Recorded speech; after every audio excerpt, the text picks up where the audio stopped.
In today's video, we're going to show you how to actually install a snorkel.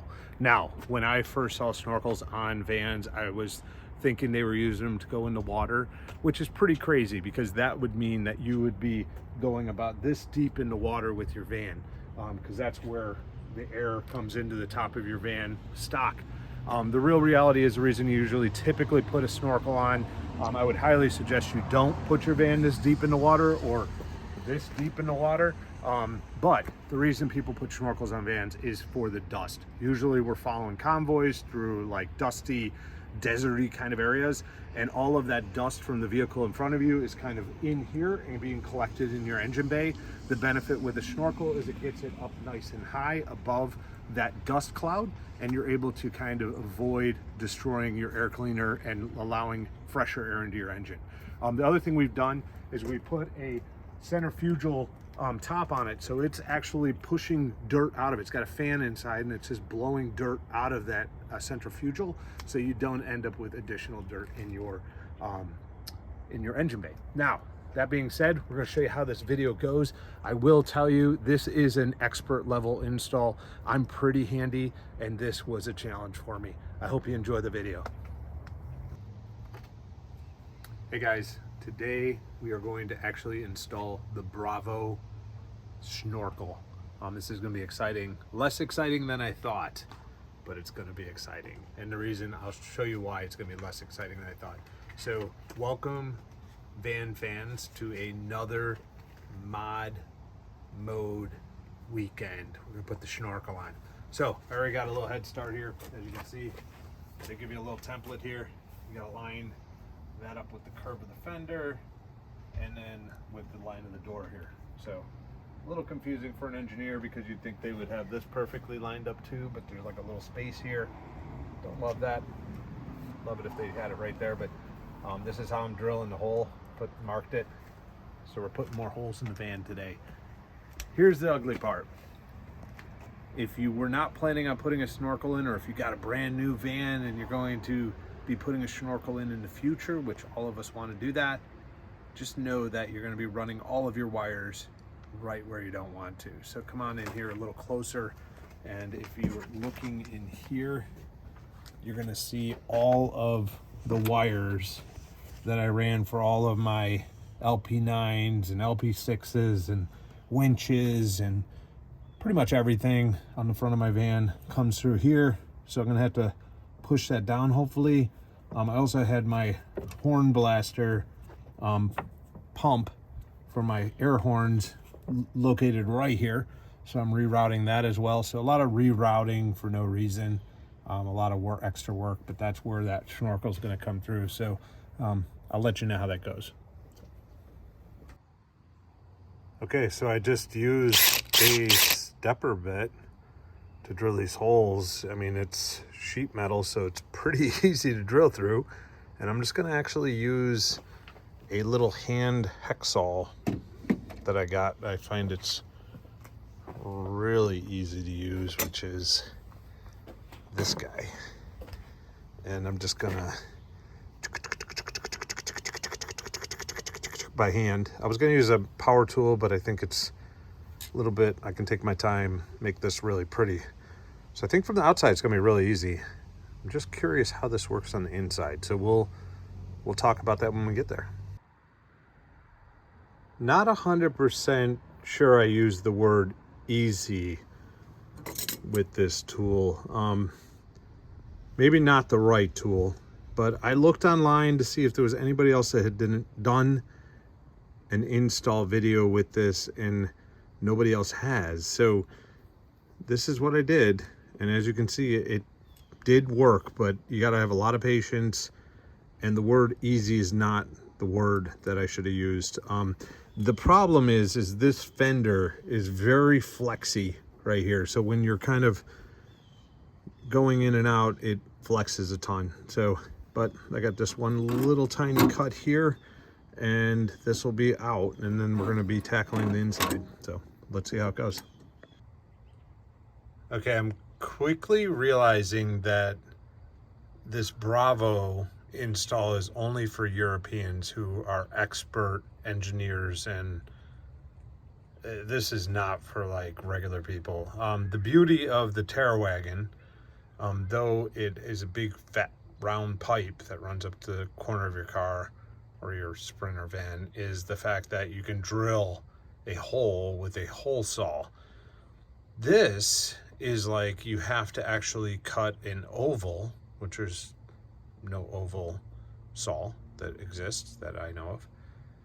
And on top of it, though you think some of these things have to be installed from the outside, they actually have to be installed from the inside. And I don't know how you get in here with any type of tool to cut this. So I was going to do it from the other side. I'm probably still going to try to do that by kind of drilling holes from the other side. But this is confusing. And I'm pretty handy. I would consider myself handy level 9 out of 10. And this is expert level. So if you're doing a Bravo, you might consider investing in somebody that actually is amazing at what they're doing. Okay, so this is what I did. I actually just put my stepper bit through this side and kind of guesstimated based on where this oval thing was. And then I left the template on the other side so that I could kind of just keep on drilling until you can see those holes lined up. Now I'm going to actually hand saw from the far side and see if I can stay on that green line. This is not easy. This is probably not the right way to do it. I don't have a tool that's small enough to get in from this side that I know of.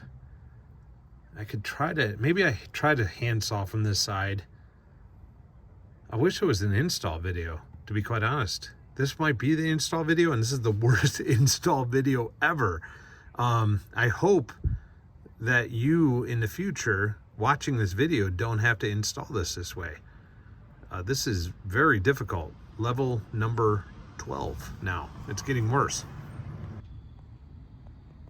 Hey Siri, how much does a new Sprinter driver's side front fender cost? So as you can see, it's late. I did cut this off as instructed, and it's connected up to a thing down here, which you really can't see, but that was pretty easy. I just used a hacksaw and I didn't do a really straight job, and we'll see if that's a problem later. However, we did get this all sawed out by hand, and now I realize at this point that these two bolts that go in here are special, one of those things I've always wanted anyways. It's like a rivet, but it's creates a nut, or nut basically, where the rivet creates a nut hole. So I don't have that tool, but you're going to need that if you're doing this install. You're going to need that thing that squeezes the nut onto the sheet metal. If you don't have that, you're not going to be able to do this job. So you're going to need one of those, I believe, because I don't know any of the tool. The thing they gave me is one of those. So I'm going to go buy one of those. It's too late tonight to go to the store and do that. So tomorrow morning we'll do that, and we'll prime this up real nice so we don't have any rust problems. Same thing on the inside. And then we'll install it, and it's going to be super easy tomorrow. I can feel it already because it's going to be daylight. It's going to be, everything's tenfold easier. So let's see how it goes. All right, Van fans, it's day 2, as you can see. It's morning, and went over to the store to buy a riv nut tool. Looks like this. It's basically got a screw head or a bolt head at the end, and it pulls it just like a rivet gun, kind of pulls the special connectors through. Ran into another problem where the only tool I could buy, that I could find at least, and I didn't look that hard because I didn't want to spend 4 hours driving around town looking for this tool. So basically, if you're going to get a Bravo snorkel and install it yourself, either make sure you have this. I wish I would have known in advance, because I would have actually bought this off of Amazon in a metric set and probably a higher quality one. Unfortunately, I wanted to get this installed considering I have my van all open already. And the problem is the kit I bought only had US sizes, or I don't know what you call it, quarter inch. This is a quarter inch. And the riv nuts that they sent with the kit were metric because it's made in Germany. So they didn't work when I tried to put them on the riv gun. It didn't work. So the nice thing is the riv gun came with some quarter inch, but then obviously this metric screw wouldn't fit, so then I had to go to the local store and buy some quarter inch, and I'll probably put a coat of paint on those real quick before I put them in too, so I don't end up with any rust. So that's where we're at now, so more to come. All right, so we're gonna just put a little bit of rust reformer on here, primer, and then after that we'll put a coat of paint on there real quick. I'm just putting black because it's all gonna be hidden behind everything, but so basically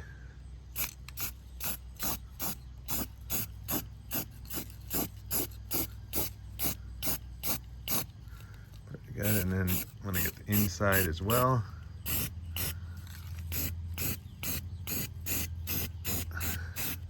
So anywhere you made something into bare metal, or anywhere you see someone else did in the future or in the past. So I'm going to hit it from the inside as well towards the outside. That's it, it's pretty good.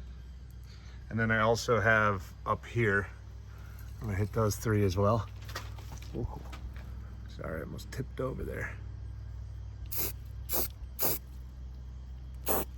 And your goal is to get them, it's a little overdone, but they'll be behind the bracket anyways. I'd rather have a little bit more than not enough, because we're just trying to stop the rust. So once again, you should prime and paint anything that you cut open metal, because it will rust behind everything. So hope you're doing this. The kit came with chrome screws. Even though these are kind of going to be behind the snorkel, I just can't do it. So we're going to do a quick coat over those as well. So, better. All right, a little bit of a fun fact here. So this mounting bracket, the screw goes straight in. And this one, the screw goes kind of at an angle because of the way the body's angled there. And though my father beat it into me to never tighten a bolt with a wrench, I thought I could just get past that one little bit of resistance point after, I mean, I honestly spent 15 minutes trying to get that bolt to go at the right angle. I thought maybe it was just sticking a little bit, even though I took it off like 4 times and reran the bolt and knew that I could do it by hand. For some reason I couldn't do it with the snorkel. I think it's because of the angle. The snorkel pushes the bolt straight through, and this is at an angle. So if you are in the same situation, do not use a wrench, no matter what. Do not use a socket wrench at all. Because I will tell you, once you do cross thread that, it is almost impossible to get it off without creating some major damage. I lucked out. I had long enough screws that I was able to get a pair of vice grips back there and kind of hold the piece once it started slipping. And so now I have a new fresh hole. I'm going to paint it now, and then I'm going to put a new riv nut on there, and then I'm going to take my time and get it the rest of the way in. But this is just extending this project even further. Okay, this snorkel is mounted. It actually is really nice and sturdy. So the mounting hardware works really great once you get it in. One little thing when you're doing painting, because this project has got to be the most difficult project ever in history, is you're going to get a little overspray here if you taped it like mine. So look back at the video and just realize you're going to have You gotta be a little closer on this bottom piece. So I'm just gonna go back in and clean that up, but once again, this project will fight you. Okay, so we're hooking the snorkel in, I know I say that funny, but anyway, in on the inside of the van. And as I shared with you, I have a lot of my wires going through here already. I had them all really nice and zip tied and tucked up with all the factory wires. My concern here is I'm cutting them away, and I'm going to actually try to reroute them a little bit away from that corner. And the reason is because if you own a Storyteller, your S-bar is down here, and I'm guessing that thing gets pretty hot. So I don't want my wires pushed directly up to it. So I'm going to try to get them away from that corner because it gets really tight in here with all this stuff. I'm going to run this, I think it's washer fluid hose above, and then I'm going to leave this harness below. But once again, I'm going to try to pull it a little bit away. Actually, I might try to run it above. I'll let you know if there's enough slack in there to run it above as well. Because the more wires I can run above, the better, in my opinion, because it'll keep it away from that S-bar. So I'll show you what I end up with after I get the wires rerouted and get that piece in. So this is what you're looking at if you own a Storyteller. Once again, all your wires are probably going to be running through here, and the fact that you also have your S-bar for your heating system right here, which would be not great. Your wires resting up against that. All right, before I make the final connection, I just wanted to show you kind of how I ended up doing this. I will tell you, this was very difficult. I tried to get both hoses above. You're never going to be, or I'm sorry, both wiring harnesses above the factory ones. You're not going to be able to do that, just so you know, no matter how hard you pull and prod and everything else. And then it makes it very difficult to get the piece even on. I got it on at one point with that, and then it popped back off. But I'm really happy with the way this did come out. I have the wiring harness that does not go into the rubber zip tied bag, which is, you'll see back here. So the one that goes through that I have going under, and the one that does not I have going over. And that's the best way it worked out. As you can see, there's a clear path around the whole S-bar, which is, in my opinion, a really good thing to have going on. And then we have basically some wiring going under and some going over, and gives you a really good kind of placement. So the final thing I have to do is just connect the piece that's going from the air cleaner to this, and it will be done. Very, very difficult to install though. This whole thing has been. Okay, so here's the inside, completely finished. As you can see, it comes through the side, driver's side fender. It's pretty tight in there. And then it comes through here, and then goes right into the intake where your filter box is. So that's what it looks like from the inside.